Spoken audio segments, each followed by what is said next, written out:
नमस्कार, लोकमंच न्यूज में आपका स्वागत है। मैं हूं राकेश।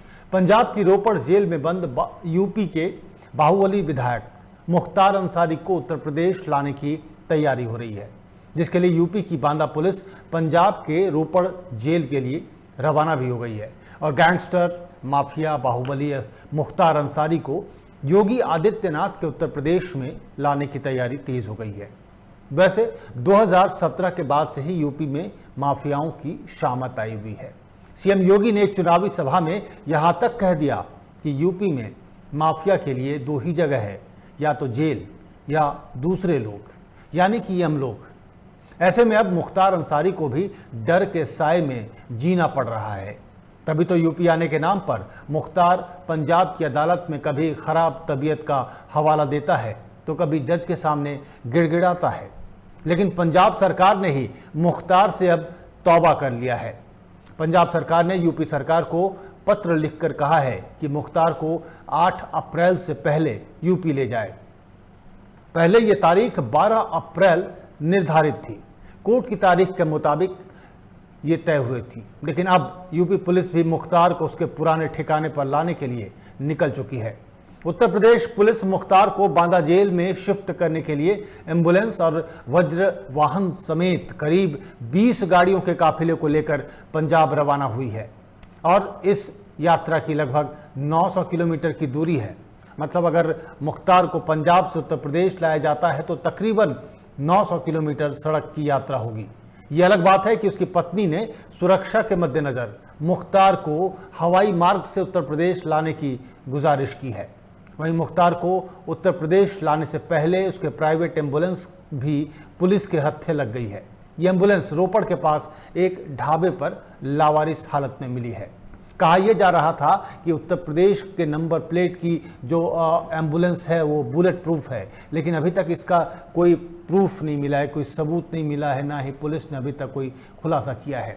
तो आखिर कैसे पंजाब से मुख्तार अंसारी को उत्तर प्रदेश लाया जाएगा और क्या है उत्तर प्रदेश में उसके लिए तैयारी, इन तमाम मुद्दों पर हम बात करेंगे। हमारे साथ मेहमान जुड़ रहे हैं, कांग्रेस से हमाम वाहिद हैं हमारे साथ। इसके अलावा बीजेपी की तरफ से हमारे साथ पवन जी जुड़ गए हैं और धर्मेंद्र सिंह जी हैं समाजवादी पार्टी की तरफ से। सबसे पहला सवाल पवन जी, क्या लग रहा है, क्या मुख्तार अंसारी को उत्तर प्रदेश लाया जा सकेगा? जो तारीख मुकर्रर हुई है 8 तारीख, क्या लग रहा है उत्तर प्रदेश वापस लाया जा सकेगा? बिल्कुल, उत्तर प्रदेश सरकार मुख्तार अंसारी को समयबद्ध लेकर के आएगी। बिल्कुल लाने की तैयारी है। कई केसों के ट्रायल उनके होने बाकी है, जो उनको उत्तर प्रदेश में रख करके, जेल में रख करके तभी वो ट्रायल होंगे। तभी इसके लिए प्रयास किए जा रहे थे कि पंजाब से उसको लाया जाए और लाने की पूरी प्रयास भी किए गए थे और कांग्रेस ने उसको बचाने का पूरा प्रयास किया और हमारी सरकार उसको लाने में सफल रही और पूरा न्याय साथ में लोगों के साथ होगा, ट्रायल उसका होगा और उसके साथ उसको जो सजाएं मिली हैं, जो उसने लोगों के साथ जिन परिवारों के चिराग बुझे हैं, उनको सबको न्याय मिलेगा और उत्तर प्रदेश समय सीमा जो तय हुई है उसमें लेकर के आएगी हमारी सरकार।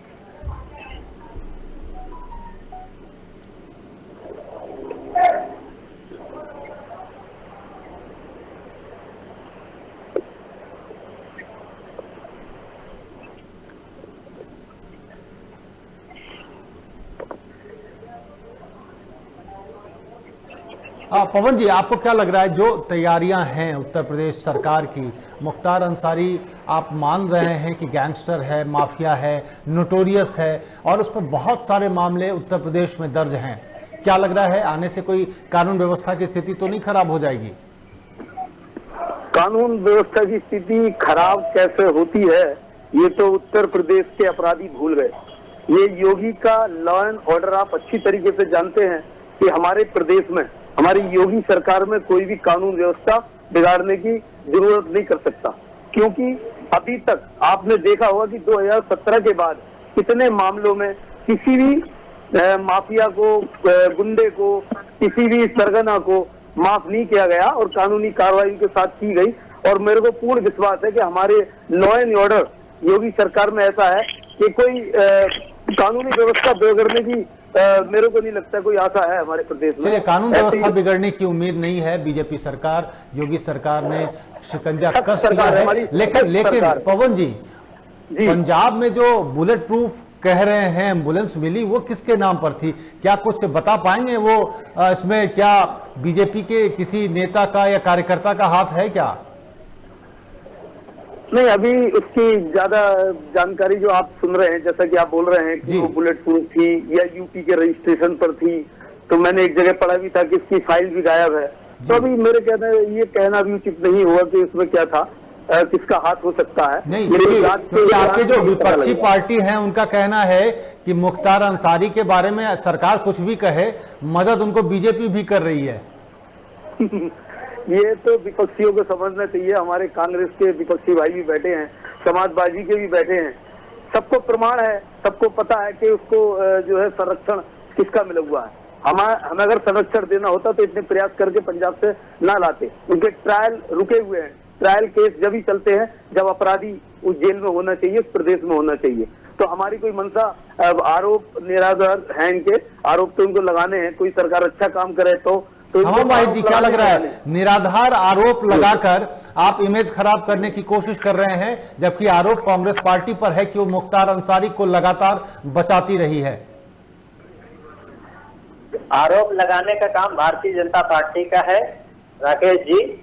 इन लोगों का प्रयास जो है मुख्तार अंसारी को लाने का नहीं है। इन लोगों ने 2019 में जब उत्तर प्रदेश में योगी जी की सरकार थी, 2019 में मुख्तार अंसारी यहाँ से पंजाब गए और ये न्यायालय का मामला, उच्चतम न्यायालय के ऑर्डर पे मुख्तार अंसारी को पंजाब पुलिस यहाँ लाने का काम करे। और इससे पहले हमारी न्यायालयिक प्रक्रिया में किसी भी मुजरिम को बात रखने का और ट्रायल रखने का पूरा अधिकार है। तो मुख्तार अंसारी ने वहां पे अपील दायर किया और उसके बाद उच्चतम न्यायालय ने निर्णय दिया और आज उसी निर्णय के आधार पे, और निर्णय में साफ तौर से ये भी कहा गया है कि पूरी सुरक्षा के साथ लेके उत्तर प्रदेश की बाधा जेल में शिफ्ट किया जाएगा। और रही बात सुरक्षा की गारंटी तो पवन जी ले रहे हैं ना? पवन जी, सुरक्षा की गारंटी तो ले रहे हैं ना? जो पंजाब से उत्तर प्रदेश आप लाएंगे तो सुरक्षित लाएंगे, इसकी गारंटी तो दे रहे हैं ना? पवन जी एक मिनट, हमाम जी, पवन जी से पूछा था। कहा पूरी तरीके से सुरक्षा। एक मिनट हमाम जी, एक मिनट हमाम भाई जी, आप जब बोल रहे थे तब मैं नहीं बोल रहा था। पवन जी, हमाम भाई जो पूछ रहे हैं, सुरक्षा की गारंटी पूरी है ना मुख्तार अंसारी की जब आप पंजाब से उत्तर प्रदेश लाएंगे? क्योंकि कई तरह की बातें हो रही हैं, आपके विधायक कई तरह की बातें बोल रहे हैं। सुरक्षा तो हमारी जो है पूरी फोर्स वहां गई है, वाहन साथ गया है लेकर के, उसको सुरक्षा में लेकर के आया जाएगा। ट्रायल होना है, अपराधों का चिट्ठा पूरा खुलना है, तो सुरक्षा तो जरूरी है। तो जो अपराधों का चिट्ठा खुलेगा उसमें और कौन कौन से पार्टी के या कौन कौन से नेता उम्मीद है आपको कि उन पर शिकंजा कस सकता है जब मुख्तार अंसारी मुंह खोलेंगे? देखिए, आपको एक बात मैं स्पष्ट कर देना चाहता हूं कि यदि समाजवादी सरकार ने 2004 में संरक्षण ना दिया होता, 2004 में एलएमजी बरामद कितनी मेहनत से शैलेंद्र सिंह ने की और उनको इनाम मिलना चाहिए था। इनाम में मुलायम सिंह जी ने उन पर दबाव बनाया कि आप उसके ऊपर से पोटा हटाइए। एक अधिकारी ऐसा काम करता है कि एक अपराधी को इतना रिस्क लेकर के उसको उठा करके लाता है, उसकी एलएमजी बरामद करके लाता है, तो उसको लगता है कि मेरे को सरकार पुरस्कृत करेगी। लेकिन सरकार ने क्या किया? सरकार ने उसको दबाव बनाया कि पोटा हटाइए। आपने ये मीडिया में इतना हाईलाइट क्यों किया? जब इस तरीके से उसको लगा कि सरकार। धर्मेंद्र जी से जवाब ले लीजिए, समाजवादी पार्टी से हैं धर्मेंद्र जी। जो आरोप है साफ तौर पर बीजेपी का, पवन जी का आरोप है कि समाजवादी पार्टी ने संरक्षण दिया और उस समय जो एलएमजी का केस रिकवरी हुई थी, एलएमजी की, और उस केस में गिरफ्तारी हुई थी, उस पर पूरा दबाव डाला गया था। शैलेंद्र सिंह को नौकरी छोड़नी पड़ी। धर्मेंद्र जी, बीजेपी के आरोपों का जवाब पवन जी जवाब ले लीजिए। धर्मेंद्र जी बोल रहे हैं। राकेश जी, धर्मेंद्र जी बोलिए। 1 मिनट का समय दीजिए, मैं आपके सारे प्रश्नों का जवाब दूंगा। देखिए, पहली बात तो ये आरोप पूरी तरह निराधार है कि कोई सरकार उसको प्रोटेक्ट कर रही थी। वो लगातार जेल में था। मुख्तार अंसारी किसी मामले में क्राइम में वांछित थे तो पुलिस का काम था, पुलिस ने इन्वेस्टिगेशन करके उनको जेल भेज दिया। आज 15 साल से वो जेल में है। समाजवादी पार्टी की सरकार में जेल में रहा, बहुजन समाज पार्टी की सरकार में जेल में रहा, और योगी जी की सरकार 2017 में आती है 19 तक यहाँ रहता है, 19 के बाद वो पंजाब चला जाता है। योगी जी की सरकार क्या कर रही थी? इनको ट्रायल कराना चाहिए था। आज जब चुनाव नजदीक आ रहा है तो इनको मुख्तार अंसारी याद आ रहे हैं, नैरेटिव सेट करना चाहते हैं। रही दूसरी बात, कानून व्यवस्था के बाद इनके इकबाल की बात, उत्तर प्रदेश के अंदर जब से योगी जी सरकार आई है 25 ऐसी घटनाएं हो चुकी हैं कि जहां पर पुलिस पर हमला हुआ है।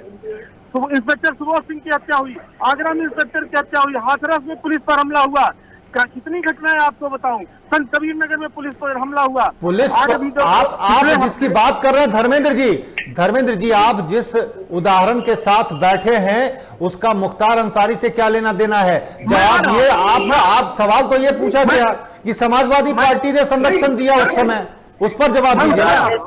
अपराधी पवन जी बात पूरी हो जाने दीजिए। पवन जी 1 मिनट, बस 1 मिनट धर्मेंद्र जी को बोल लेने दीजिए। किसी भी अपराधी का संरक्षण हमारी सरकार में नहीं मिला। आपको याद होगा आदरणीय अखिलेश यादव जी ने संरक्षण देने वाले, उनसे ताल्लुक रखने वाले लोगों को उत्तर प्रदेश मंत्रिमंडल से हटा दिया था।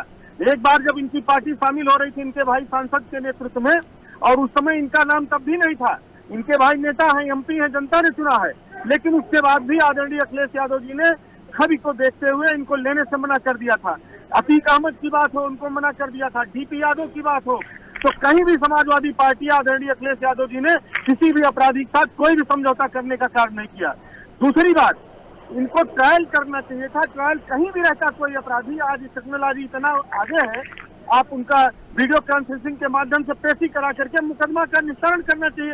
ये नया पल का मामला है, इसमें सरकार जब गिरफ्तार करके जेल भेज दी और जेल भेजने के बाद उसका ट्रायल। धर्मेंद्र जी अगर उत्तर प्रदेश की जेल में आ भी गए तो क्या आफत आ गई?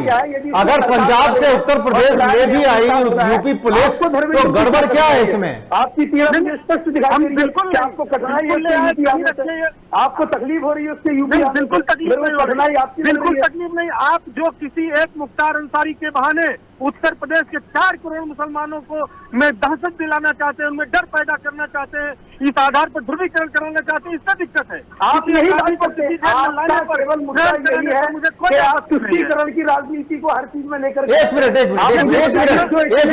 आप दोनों से अनुरोध है, 1 मिनट के लिए शांत हो जाइए। पवन जी, धर्मेंद्र जी 1 मिनट सुनिए मेरी बात। पवन जी 1 मिनट सुनिए। धर्मेंद्र जी, तमाम भाई, क्या लग रहा है तुष्टीकरण की नीति है? क्या सिर्फ एक मुख्तार अंसारी को गिरफ्तार कर यहां जेल में लाकर क्या तमाम मुसलमानों को डराया जा रहा है? क्या लग रहा है आपको? हमाम जी मुख्यमंत्री जी का जो 0 टॉलरेंस का दावा था वो खोखला हो चुका है। ये सिर्फ इसलिए मुख्तार अंसारी को, और जो लोग संरक्षण की बात करते हैं, 2019 में इन्हीं की सरकार में मुख्तार अंसारी को पंजाब ले जाया गया।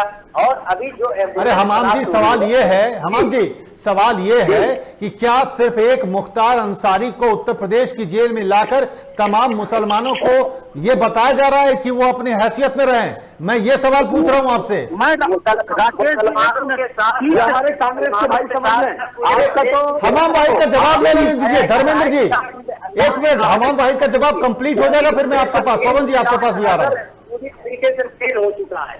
जैसा की पुलिस पाई जाती है, और कांग्रेस के पूर्व विधायक अग्रहार जो 2 मुकदमे में वादी है, उसकी सुरक्षा को हटा के सरकार क्या बताना चाहती है ताकि वो मुख्तार अंसारी के खिलाफ पैरवी ना करे। तो गठबंधन इन लोगों ने कर रखा है, सुरक्षा किसी और सरकार ने नहीं किया।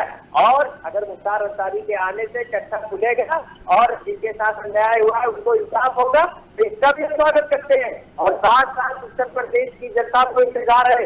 122 विधायक जो अपराधी है, जो भारतीय जनता पार्टी और मुख्यमंत्री जी का जो 0 टॉलरेंस का दावा था, उस छतरी में जिसको भारतीय जनता पार्टी ने छत्र छाया दिया, उनका काला चिट्ठा का बेनकाब होगा। और इस सरकार ने सिर्फ कानून बना के मुख्यमंत्री और उप मुख्यमंत्री के मुकदमे को वापस लेने का काम किया है। ये लोग जो लोग पवन जी ये दोहरी बात है पवन जी कि कोई अगर हमाम जी, मैं आपका सवाल पूछ ले रहा हूं पवन जी से। 1 मिनट आपका ही सवाल पूछ ले रहा हूं। हमाम वाहिद जी आपका सवाल पूछ ले रहा हूं। पवन जी, क्या कोई अपने पद का इस्तेमाल करते हुए अपने ऊपर लगे हुए आरोपों को या अपने ऊपर लगे हुए केसेस को वापस लेने का आदेश दे दे? क्या लगता है ये कैसे चलेगा? फिर दूसरे को आप कैसे बोलेंगे कि भाई आप बदमाश हैं, गैंगस्टर हैं, माफिया हैं? कैसे बोल सकते हैं आप? पवन जी जवाब दे रहे हैं। ये हमारे कांग्रेस के भाई सबको समझनी चाहिए बात कि कांग्रेस ने आज तक राष्ट्रद्रोहियों का, आतंकवादियों का, इनके जो पार्टी के वकील हैं, इन्होंने इनका ही साथ किया है।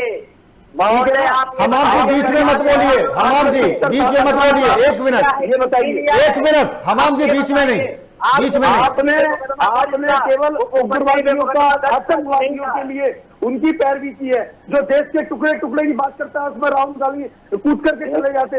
जो देश अच्छा पवन जी कश्मीर में आतंकवादियों के साथ सरकार किसने बनाई? आपके लिए पवन जी, भाजपा के लिए भारत को अनाज सरकार से, पार्टी से बड़ा राष्ट्र है। पवन जी कश्मीर में महबूबा मुफ्ती के साथ सरकार किसने बनाई? आप कांग्रेस पर सवाल उठा रहे हैं, मुफ्ती के साथ किसने बनाई सरकार? मुफ्ती तो आतंकवादियों को अपना बिल्कुल रहनुमा मानती हैं। आज मुफ्ती जी का क्या हुआ ये तो आपको पता है ना? नहीं, क्या पता है, सरकार तो बनाई ना आपने। सरकार, आप एक बात बताइए, अरे भाई यही तो मैं बोल रहा हूं कि आप करेंगे तो सब ठीक है, दूसरे करें तो गलत, ऐसा नहीं हो सकता ना। आप मेरे से डिबेट पे ये खुलवाना चाहते हैं कि बताइए बनाइए।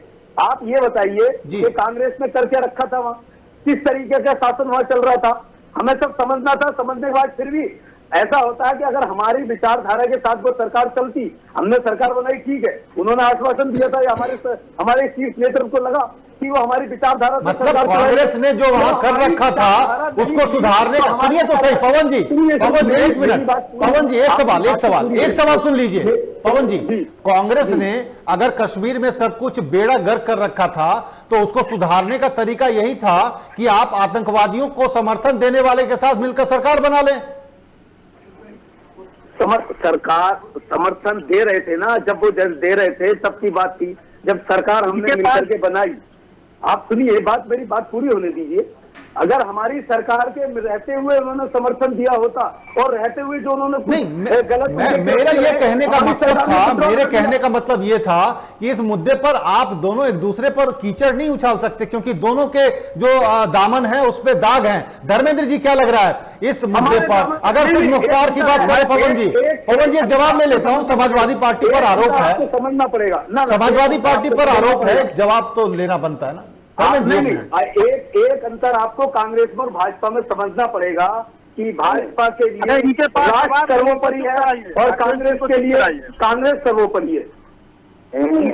देखिए, मैं दो कांग्रेस ने 70 साल में जो बनाया तो उसे बेचने का काम कर रहे हैं।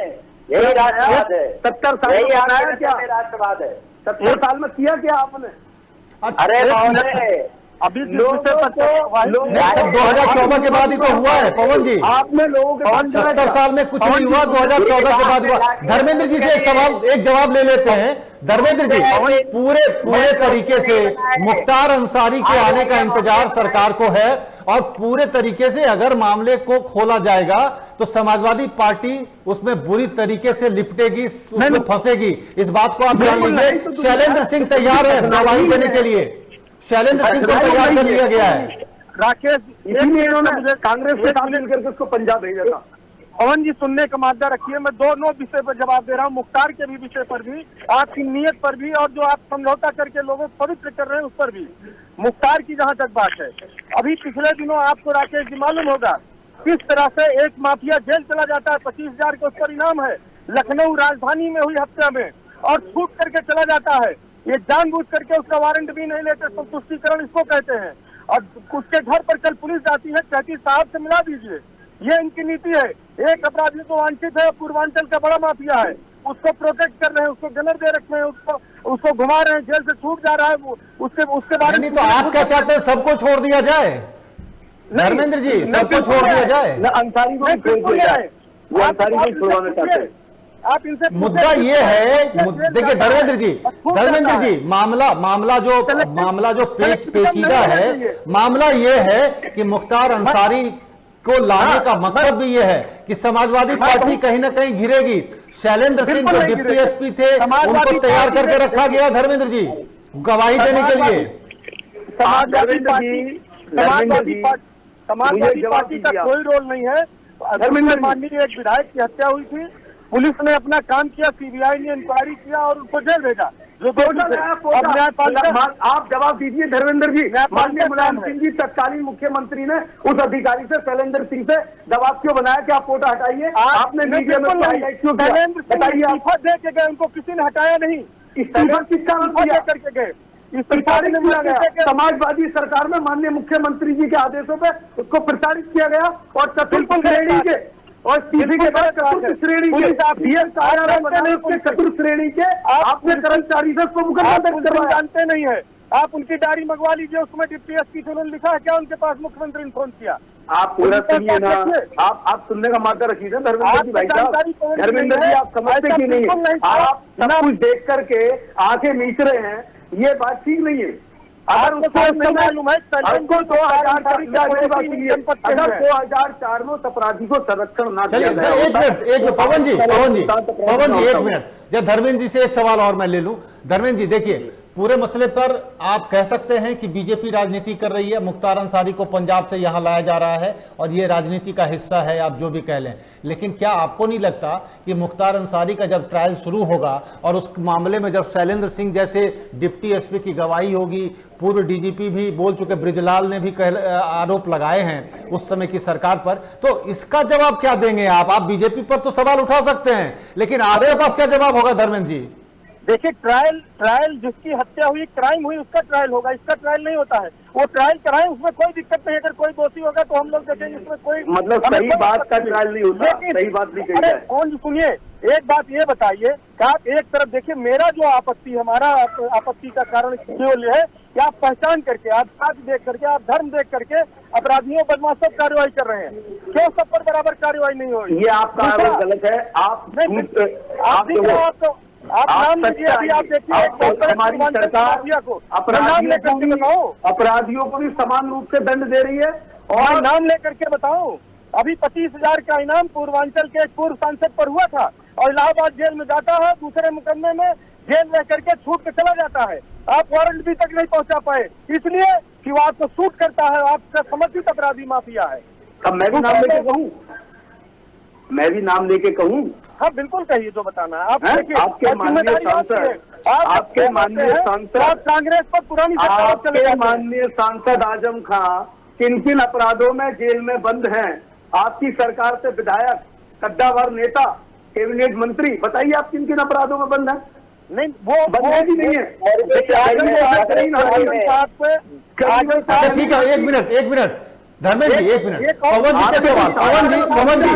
पवन जी भ्रष्टाचार पे, कानून व्यवस्था पे, जो लॉ एंड ऑर्डर की बात, धर्मेंद्र जी एक मिनट शांत हो जाइए।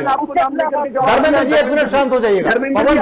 पवन जी अगर विधानसभा में, पवन जी अगर विधानसभा में जो चुनकर गए हैं माननीय, उन पर कोई कानून लागू हो रहा है, अगर उनके खिलाफ कोई मुकदमा है, अगर उनके खिलाफ कोई हीनियस क्राइम के FIR दर्ज हैं, तो क्या उनके खिलाफ भी कार्रवाई होनी चाहिए? न्यायपालिका है ना करने के लिए, न्यायपालिका पर सबको विश्वास है, हमें भी विश्वास है, इन्हें भी विश्वास है, करेंगे। न्यायपालिका इनके आरोप तो कुछ नहीं होता, आपके कहने से नहीं होगा।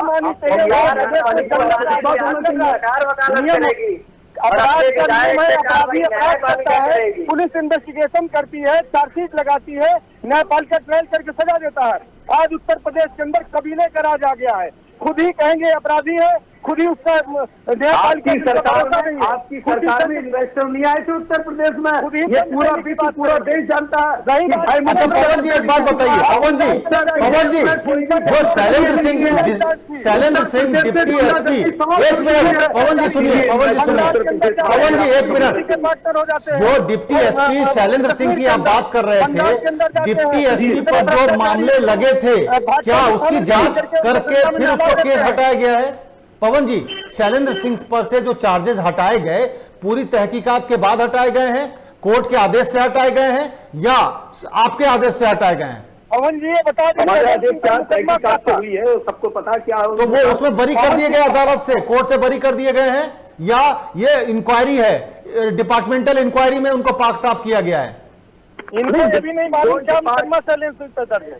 धर्मेंद्र जी एक मिनट शांत हो जाइए। धर्मेंद्र पवन जी बोलिए। धर्मेंद्र जी देखो, जानकारी मेरे पास बहुत है इस तरीके की। पवन जी मेरे सवाल का जवाब दे दीजिए कि शैलेंद्र सिंह पर जो आरोप थे उनको किस आधार पे विड्रॉ किया गया, मैं ये जानना चाह रहा था, आपके पास जानकारी है? नहीं, मेरे को जानकारी, मेरे को जितनी जानकारी है और जितना मेरे को अपनी सरकार पे विश्वास है कि उसमें जांच का विषय है और वो जांच वही है जो उनके साथ हुआ है। क्या हुआ, कौन सा मुकदमा दर्ज था पवन जी? माननीय पवन जी, आप बताएं कौन सा मुकदमा दर्ज था जो आपने वापस लिया? मुकदमा कौन सा दर्ज था ये तो आप बताइए ना, आपकी सरकार ने क्या करा उनके साथ, क्या इनाम दिया उनको? चलिए वाहिद जी, क्या लग रहा है कुल मिलाकर, मैं एक सवाल वाहिद जी से जानना चाहूंगा, क्या जो आरोप धर्मेंद्र जी बीजेपी पर लगा रहे हैं या पवन जी के बारे में बोल रहे हैं कि सिर्फ और सिर्फ ये एक मौके की तलाश थी और मुख्तार अंसारी का भय दिखाकर तमाम मुसलमानों को ये आगाह किया जा रहा है कि वो ठीक से रहें, क्या ऐसा लग रहा है आपको? चेतावनी दी जा रही है? बिल्कुल बिल्कुल, तुष्टिकरण की राजनीति है। कौन तुष्ट हो रहा है हमाम जी? किसकी तुष्टिकरण हो रही है ये तो बताइए, किसको तुष्ट किया जा रहा है? मुसलमानों के साथ पूरे प्रदेश की जनता के सामने एक रोल मॉडल लाया जा रहा है, वरना जो और अपराधी हैं उनकी पार्टी में चले जाते एक लखनऊ के भूमाफिया थे, सारी एजेंसियां उनके खिलाफ लगी हुई थी और उसके बाद जैसे वो भारतीय जनता पार्टी में जाते हैं दूसरे धुले हो जाते हैं और उनकी सारी एजेंसियां बंद कर दी जाती हैं। धर्मेंद्र जी, इस प्रकरण में, इस पूरे मामले में सरकार क्या बताना और क्या दिखाना चाह रही है और क्या छुपा रही है, ये भी बताइएगा जरा। नियत साफ है, इनके समर्थित जो माफिया उनको बचाना चाहती है, विरोधियों को संदेश देना चाहते हैं और हम आपको सरकार जीने नहीं देंगे, आपके भारतीय जनता पार्टी के रहते हैं। दूसरा ये सर्टिफिकेट हम आपसे नहीं चाहिए, कौन किसके सर्टिफिकेट आप नहीं देंगे? पवन जी सुन ले, नहीं सर्टिफिकेट तो आप लेते नहीं। आप अभी आपके योगी ने किसी पत्रकार साथ किस बदतमीज बात किया, आपकी भाषा बताती है सदन में क्या बोलते हैं आपके नेता, आपसे क्या उम्मीद करूंगा? आप आपका एमपी क्या आरोप है? साध्वी प्रज्ञा ठाकुर पे देशद्रोह का आरोप है। आप इसी तरह पीडीपी से जाके मिलते हैं, जिसको आतंकवादी बताते हैं, उससे मिलकर सरकार चलाते हैं, लूट में हिस्सेदारी करते हैं, क्या हो जाते हैं। बंगाल में क्या हाल है सुन लीजिए, बंगाल के अंदर जाते हैं ये कांग्रेस। चलिए पवन जी वक्त की कमी, धर्मेंद्र जी वाहिद जी जो आपने काम किया है वाहिद जी, मेरा सवाल पवन जी से ये था कि अगर जो आरोप विपक्ष की तरफ से लगाए जा रहे हैं कि सिर्फ और सिर्फ एक तरीके के आप दहशत पैदा करना या एक चेतावनी सी देना है एक कम्युनिटी को, एक वर्ग विशेष को, क्या लगता है कि इससे कुछ मामला सुलझता हुआ दिख रहा है? इससे सरकार जो चाहती है वो हो जाएगा? पवन जी